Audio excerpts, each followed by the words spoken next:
ఇప్పుడు Visakha steel plant ప్రైవేటీకరణ అంశం మీద ఢిల్లీలో చర్చలు జరిగింది. ఉద్యోగుల్లో కూడా తీవ్ర ఆందోళన వ్యక్తం చేస్తున్న పరిస్థితి. సో విశాఖ స్టీల్ ప్రైవేటీకరణ చేస్తారా, లేకపోతే రాష్ట్ర ప్రభుత్వం ఏం చేస్తుంది, దీని మీద చంద్రబాబు సర్కార్ కూడా ఏమి మాట్లాడలేని పరిస్థితి అని చెప్పేసి ఒక చర్చ నడుస్తుంది. దీని మీద ఏం చెప్తారు సార్? మీరు కూడా చాలాసార్లు ఉద్యమాలు చేశారు దీని మీద. ఢిల్లీ కూడా 2 సార్లు వెళ్ళాం. మన ధర్నాలో లాస్ట్ ఎలక్షన్ ముందు మార్చిలో కూడా వందలాది మందితో కలిసి అక్కడ ధర్నాలు, కాన్ఫరెన్సులు, అక్కడ అనేక సమావేశాలు, దాంతో చాలా అటాచ్మెంట్ ఉంది. నా కుటుంబ సభ్యులు నేను ఎంత బాధపడతానంటే చాలా నా వ్యక్తిగతమైన లాస్ కూడా అయింది. అందువలన అటాచ్మెంట్, అది ఉక్కు కర్మాగారం అంటే అది ఒక మిషన్ ల్యాండ్ ఇష్యూ కాదండి. తెలుగు జాతి ఆత్మగౌరవానికి ప్రత్యేక. తెలుగు జాతి అనే పదం వాడతాను నేను. చెప్పా చాలాసార్లు మీతో. సాయిరెడ్డి కరీంనగర్ ఎక్కడికి వెళ్ళి చనిపోయాడు దేనికోసం? విశాఖ ఉక్కు ఆంధ్రుల హక్కు అని. గుప్తా గారు లేదా అనేక మంది యాదగిరి ఎంతమంది క్షతగాత్రులు అయిపోయారు. తెలంగాణ ప్రాంతంలో, కోస్తా రాయలసీమ ప్రాంతంలో విశాఖ ఉక్కు కోసం ప్రాణాలు అర్పించి పోరాడారు. అది ఒక ఆత్మ పోరాట ఫలితం. అది ఒక కర్మాగారం చూసేవాళ్ళు సన్నాసి యాదవులు, ఒక చెత్త బ్యాచ్, సన్నాసి బ్యాచ్. ఆ దుర్మార్గంగా కేంద్రంలో ఉన్న ఆదాని గారు, అంబానీ గారు కాకపోయినా ఆదాని గారు వాళ్ళందరూ గన్నులు అలర్ట్ చేసుకుంటా ఆయన కోసం రాయ్పూర్ ఎక్స్ప్రెస్ అవి వేసుకుని ఇవాళ పోర్ట్ లాగేసి దుర్మార్గ డీవీఎస్ తెలుగు ప్రజలు 6 అడ్డంగా నరికేశారా, బతిమాలారా, బామేలారా అధికంగా తెలియదు. మొత్తం లాక్కున్న దుర్మార్గమైన పాలన చేస్తున్న ఆదాని గారి ప్రభుత్వం ఇవాళ, కేంద్రంలో నడిచే చెప్తున్న ఆదాని గారి ప్రభుత్వం కాదు ఇవాళ, ఆదాని గారికి అనుసరుల ప్రభుత్వం. అంటే కోపం వస్తే నేను ఉత్తర భారతీయ జనతా పార్టీ అంటలేదు. రెస్పెక్ట్ వాజ్పేయి గారు, ఆనాటి మదన్ మోహన్ మాలవీయ గారి నుంచి, బలరాజ్ మధవ్ గారి దగ్గర నుంచి, అద్వానీ గారి దగ్గర నుంచి, మురళీ మనోహర్ జోషి గారి దగ్గర నుంచి అందరినీ గౌరవిస్తాను నేను. ఈ ఆదాని గారి అనుసరులను తప్ప. నేను అడుగుతున్నాను, విశాఖపట్నం మీ అయ్య గారు జాగీరా?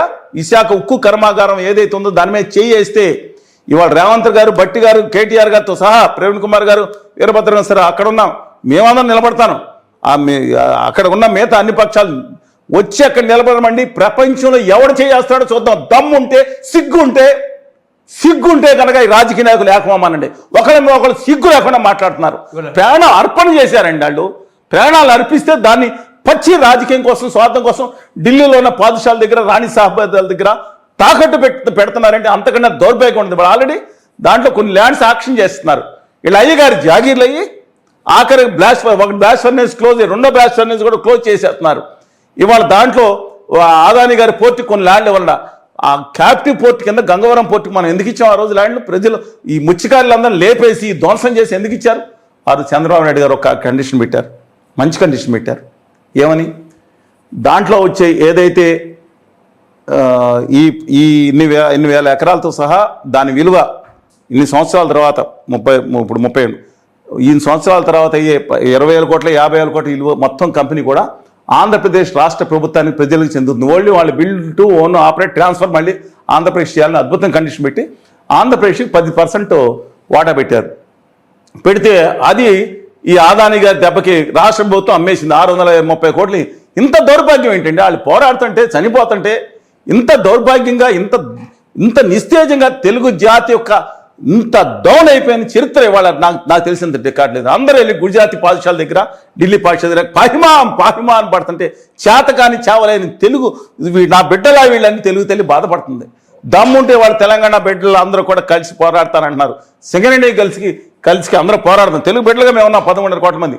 దాన్ని కూర్చి పోరాడదాం తప్ప చేతకాని కబుర్లు చేయండి. నేను చెప్తున్నాను, కళ్యాణ్ బాబు గారు, ఇప్పుడు జగన్మోహన్ రెడ్డి గారు, చంద్రబాబు నాయుడు గారు, ముగ్గురు మేమందరం ఉంటాం అక్కడ. మేము కానీ, శ్రీనివాసరావు గారు, రామకృష్ణ గారు, జేడి లక్ష్మణ్ గారు కూడా వస్తారు మాతోనే. ప్రత్యేక విభజన హామీలోనే ఉన్నారు ఆయన కూడా.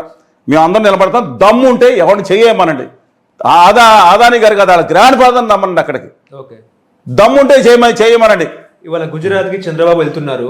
విశాఖ స్టీల్ ప్లాంట్ మీద చర్చలోకి వచ్చే అవకాశం ఉందంటారా? మోడీని కూడా కలిసే అవకాశం ఉంది. ఇవాళ ఎక్కడికి వెళ్తున్నారండి? గుజరాత్. దేనికండి? గ్లోబల్ సమ్మిట్ మీటింగ్ ఉందంట. ఢిల్లీకి వెళ్తారని అక్కడ వారు ఎక్కడికైనా గుజరాతీ పాదుషాల యొక్క పదగట్ల కింద నలిగిపోవద్దని with due respects I humbly requesting. ఇవాళ వాళ్ళు చేసే దుర్మార్గమైన కార్యక్రమాలకి అక్కడ ఆదాని గారు ఎవండి, పెన్నా ప్రతాప్ రెడ్డి నా తెలుగు బిడ్డ, జీవి కృష్ణారెడ్డి గారు, సోమభూపాల్ గారు, గద్వాల రాజా గారు వాళ్ళ కొడుకు సంబంధించిన ఎయిర్పోర్ట్స్, తర్వాత మధుసూదన్ రావు గారి పవర్ ప్రాజెక్ట్స్, జిఎంఆర్ గారు గతన్న పవర్ ప్రాజెక్టులు, నవయుగ విశ్వేశ్వరరావు గారి కుటుంబంలో చిచ్చుపెట్టి లాక్కున్న సెజ్ ఇది ఆఖరికి డివిఎస్ రాజు గారి అడ్డంగా 6గురిని వేసేశారు కదా ప్రతిష్టాత్మక సంస్థలో కాదాని గారు వేస్తే మాట్లాడలేని చేవ చచ్చిన జాత అది నిలదీయమని చెప్పండి గౌరీ చంద్రబాబు నాయుడు గారు. ఎన్టీ రామారావు గారు పౌరుషంతో ఆ పెట్టిన పార్టీ యొక్క ఆత్మగౌరవం నిలబెట్టమండి. జగన్ గారు పక్కన పడేసారు తీసుకెళ్ళి. ఆయన కూడా కలవమానండి. నాకు ఎవరు అందరూ కలవాలన్నా ఎందుకు, నాకు ఎవరి మీద కోపం ఎందుకు? విధానాల పరంగా మాట్లాడుతున్నాను, ఖచ్చితంగా కలవమానండి. డెఫినెట్గా ఇవాళ మళ్ళీ ఆ గడ్కరీ గారు నేను ప్రధానమంత్రి అయితే అవకాశం వచ్చింది, మిగతా వాళ్ళు పార్టీ కట్టుబడి ఉన్నాను అన్నారు కదా, అలాంటి ఆయన మనకు అది నాకు బీజేపీ మీద కాదు వ్యతిరేకత లేదు. ఇవాళ చేస్తున్న ఆదాని గారి యొక్క దుర్మార్గమైన ఆదాని గారి ప్రభుత్వం ఈ ఇండియాలో చేస్తున్న దాని మీద ఖచ్చితమైన వ్యతిరేకత ఉందండి.